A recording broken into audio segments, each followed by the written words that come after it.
Doctor साहब, सलाद खाने से शुगर बढ़ती है या कम होती है? अगर कोई इंसुलिन हमारी जो बॉडी की, पहले तो ये बताइए डॉक्टर साहब कि हमारी जो लबलबे की इंसुलिन है वो असर किस तरह से करती है? मसलन आपने अनाज की बात की, तो वो अनाज के शुगर को खून में बढ़ा रहा होता है और इंसुलिन कम कर रही होती है। देखिए, जब नॉर्मल साइकिल क्या हो रहा होता है, नॉर्मल ये हो रहा होता है इंसान के अंदर।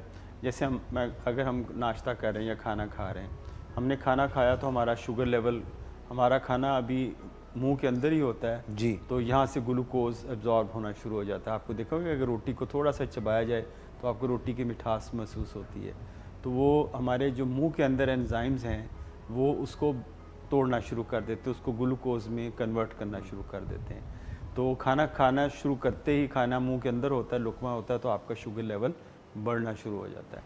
यूँ ही ये बड़ा हुआ शुगर लेवल जाके लबलबे के खुलियों को जाके टच करता है, क्योंकि खून पूरे जिस्म में गर्दिश कर रहा होता है। तो जब लबलबे में पहुंचता है तो लबलबा उसको डिटेक्ट करता है कि बॉडी की शुगर लेवल ज़्यादा है, तो उतनी ही अमाउंट इंसुलिन की वो खून के अंदर शामिल कर देता है जितनी इंसान को चाहिए होती है।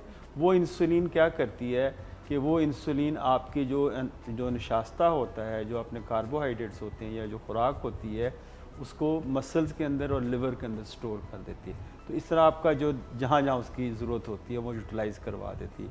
इस तरह जो आपका जो है वो sugar level back to normal हो जाता है। और आप चाहे आपने 1 किलो मिठाई भी खाई है, नॉर्मल आदमी उसका शुगर लेवल नहीं बढ़ेगा, क्योंकि उसका लबलबा पूरी कैपेसिटी से काम कर रहा है। तो डायबिटिक वाले पेशेंट में ये सिस्टम नहीं होता, ये वीक हो जाता है टाइप 2 डायबिटीज़ के अंदर। टाइप 1 में तो होता ही नहीं है ये निज़ाम, है ना।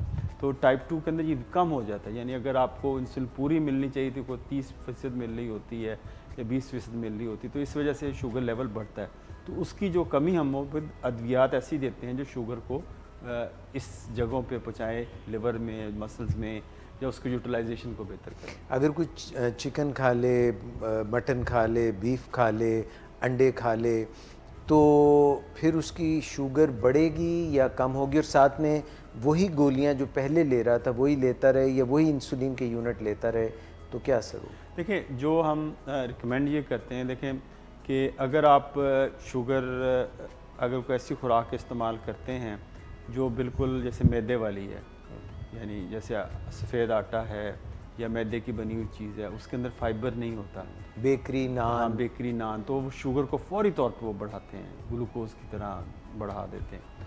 तो अगर हम एक रोटी के साथ अपने खाने के अंदर बहुत सारा सलाद इस्तेमाल करते हैं, या कुछ प्रोटीन भी होती है, और निशास्ता कम करते, तो हमारी शुगर वो लेवल नहीं बढ़ेगा।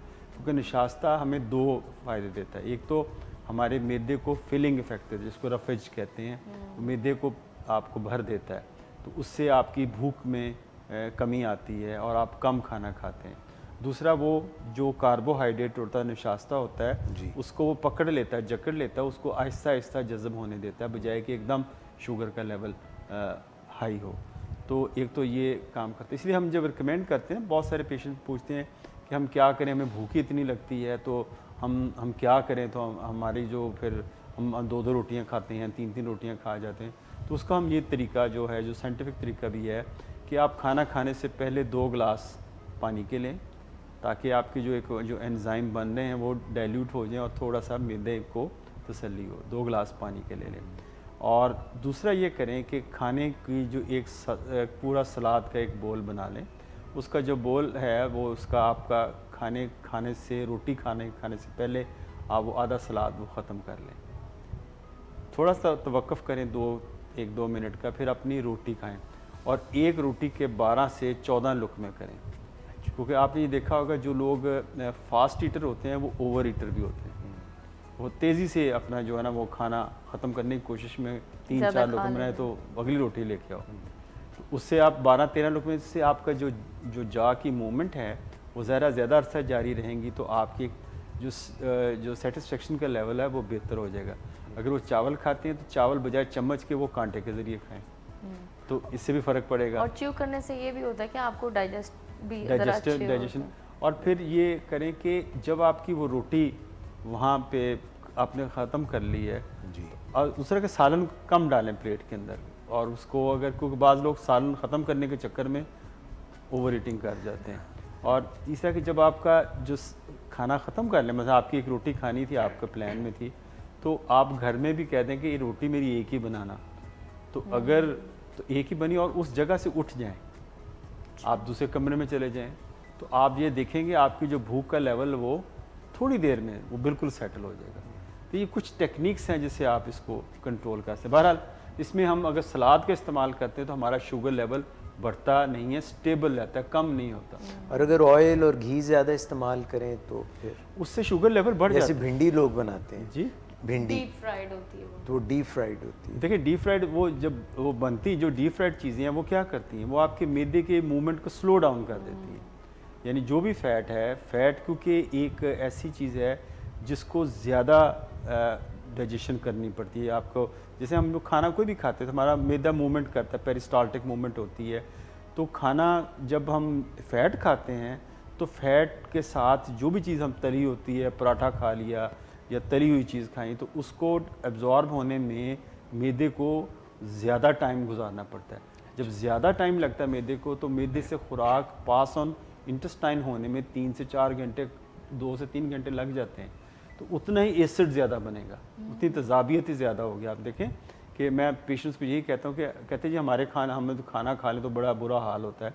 मैंने देखे अगर आप चाइनीज़ खाना खाते हैं और आप अपने घर का एक देसी खाना खाते हैं या किसी रेस्टोरेंट से दूसरा आप फ़र्क कर लें, तो आप कौन सा खाना आपको लाइट महसूस होता है? खाना चाइनीज़। मैंने वो क्यों होता है, कहते हैं उसमें ऑयल कम डाला होता है और उसमें सिरका भी होता है, तो वो लाइट होता है। असल में तो वो हैप्पी मील है, लोगों ने हैप्पी मील्स को कुछ गलत नाम दे गलत है। हम तो हमारे हैप्पी मील नहीं रहे, हमारे जो मील है वो पेनफुल मील बन गए। यानी खाना खा के इंसान को तकलीफ में ज़्यादा होता है। यानी खाना वो लुत्फ़ है जिसको लेने के बाद इंसान तकलीफ में चला रिलैक्स रहें आप। तो खाना वो ऐसा होना है जिसको खाना खाने के बाद आप हशाश पे शाच रहें, आपके मैदे में नहीं। आप देखें पाकिस्तान की मेरे ख्याल से 90% आबादी जो है वो मैदे के अमराज का शिकार है। उसकी बुनियादी वजह हमारा खाना पकाने की हैबिट है, जो कुकिंग हैबिट है। हम ऑयल बहुत इस्तेमाल करते हैं, हम हंडिया को भूनते हैं, उसमें ऑयल उसके अंदर उसको, यानी आप सब्ज़ी को भी फ्राई कर रहे हैं, गोश्त को भी फ्राई करते हैं,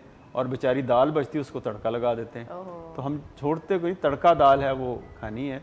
तो किसी चीज़ में हमारी ऑयल से, घी से खाली नहीं है। बिल्कुल ठीक हो गया।